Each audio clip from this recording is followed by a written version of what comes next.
I'm often asked many things. I'm asked why I fidget on the chair. Because after a while it gets very hot sitting here, and this is plastic. And my knickers stick to it. That's why I fidget. I'm also asked why or what makes me laugh.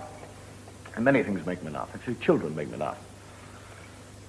And I like the little gag about the children in school and the little girl crying. And the teacher said, why are you crying, Mary? And she said, Freddie has written a nasty word on my slate. She said, well, what is it, Mary? She said, I don't want to say. She said, well, spell it. D-A-M-N. She said, that's very naughty. Very naughty. Now, Mary, wipe that word out. She said, I can't. He said, why? She said, he'd done it with a bloody nail. I got talking to a fellow it's funny being a parent. I got talking to a fellow on the train one day. We're talking about children. And he told me a marvelous story about when he first took his son to school, 4 years of age. And the little boy didn't want to go. And he took him in by the hand and he said, I don't want to go to school. And he said, well, it's not for long, but you must go to school. Everybody's got to go to school. But it's not for all of your life. You only go to school till you're 15 or 16, and then you're finished with school for life. So he takes him in, puts the little smock on, dresses, and he leaves. And just as he's leaving, he looks around, and there's his little son with big tears welling up in the and just beginning to pucker. And he said, bye-bye. And the little boy said, you won't forget to come back for me when I'm 15, will you?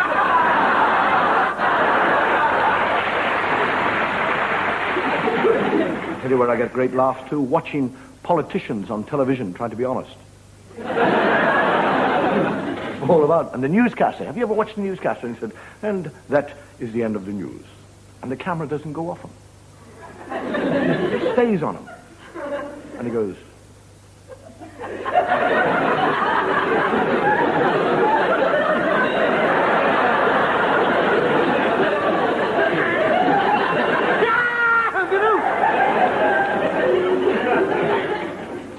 and advertising on television. You ever watch the adverts on television? If you didn't laugh at them, they'd drive you crazy. You have to laugh at them, because if you sit and look at them long enough, they tell you you've got dandruff. You've got nasal congestion, bad breath, rotten teeth. You've got no chance of getting a bird at all. Underarm BO, varicose veins, your knickers have got unmentionable stains.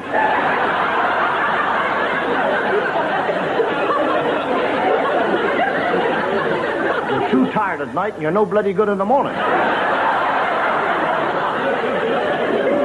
I suppose one of the most law-abiding countries in the world is England. But you're not only a very law-abiding society, you're a very superstitious society. There are more superstitions in this country than anywhere else in the world.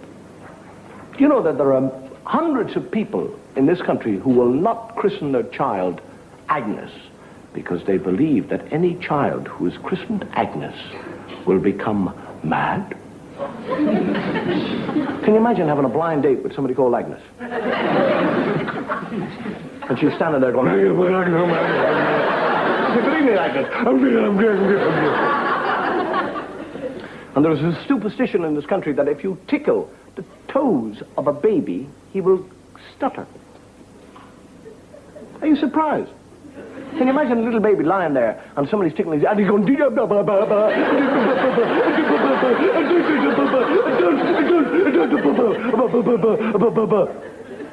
and somebody said, why did you stutter? He said, Daddy,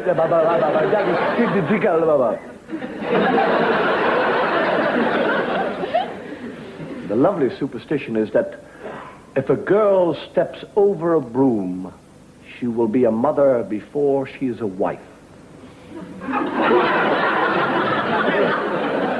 And all I can say, looking around the world today, there's an awful lot of brooms lying around. And you know that if a man and a woman pour tea together, they'll have a baby. I'll stick to the old ways.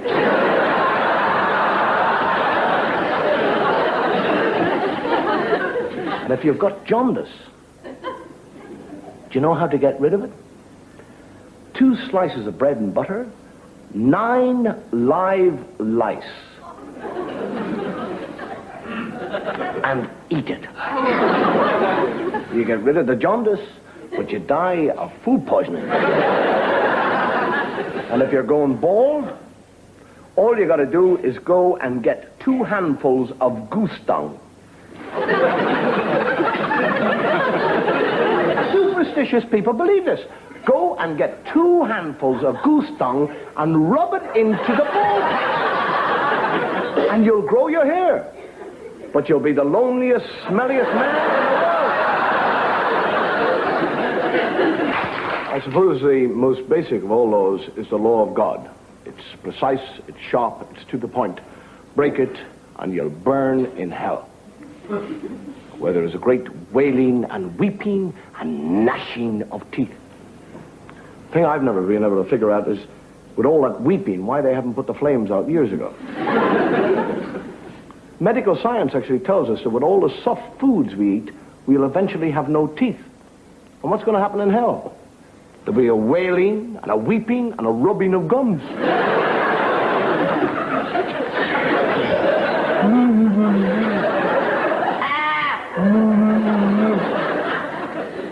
It's a nice thought, isn't it? But hell, actually, you know, they tell you that hell, I've been there, it's not. It's not all flames and all that. There's no flames. Everybody in hell is up to the bottom lip in muck and mire, liquid filth. And everything is very calm. And the only words you'll ever hear spoken in hell are, "Do not make waves."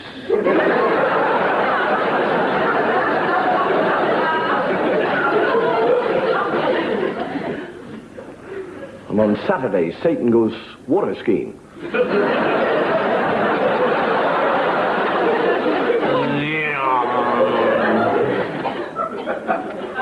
Little fella dies and goes to heaven, and some people say, would you like to have a look around heaven? And the fellow, yeah, I would actually. So they're looking around heaven. And he said, who are those people over there? He said, oh, they are the Muslims. They are Muslims there. And over there we have the Jewish people. And these are Anglicans and Hindus, Baptists. He said, why do you have this big wall here? He said, behind the wall, you see, we have the Catholics. He said, why do you have the Catholics behind the wall? He said, shh. They like to think that they're the only ones here.